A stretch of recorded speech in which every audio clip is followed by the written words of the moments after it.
Nog 'n heilige wat op 9 Februarie in die kerk herdenk word, is Sint Apollonia van Alexandrië, 'n getuie van moed en geloof.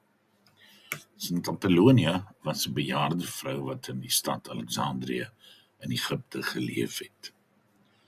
Sy het 'n belangrike rol in die vroeë kerk vervul as diakones, iemand wat die gemeenskap ondersteun het en die evangelie met liefde en toewyding uitgeleef het. Hoewel sy nie jonk was nie, het haar geloof en haar diensbaarheid 'n sterk indruk op die mense rondom haar gemaak. Sy het gewys dat ouderdom nooit 'n hindernis is om 'n lig vir Christus te wees nie. Die tyd waarin Apollonia geleef het, was egter gevaarlike tyd. Onder die Romeinse keisers Philippus en Trajanus Decius het daar groot vyandigheid teen Christene ontstaan. Oproerige skares het deur die strate van Alexandrië beweeg en jag gemaak op enige iemand wat verdink is dat hulle 'n Christen was.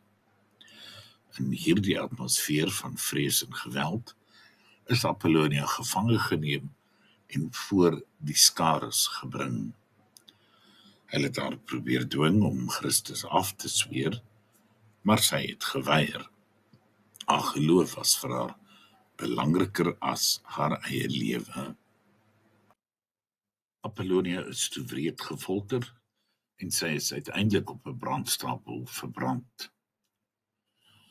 Hierdie gruisame einde wat sy ondergaan het, klink hard, maar dit is juis haar standvastigheid wat van haar heilige gemaak het.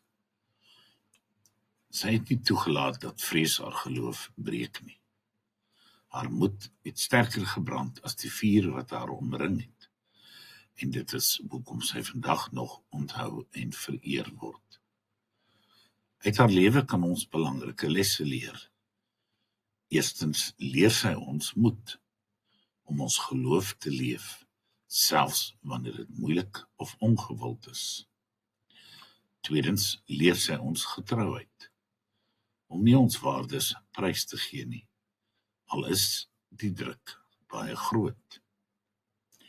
Derdens inspireer sy ons om te onthou dat selfs 'n enkel stem, self 'n stem van iemand wat oud en broos is, 'n groot getuienis kan wees wat ander sal aanraak.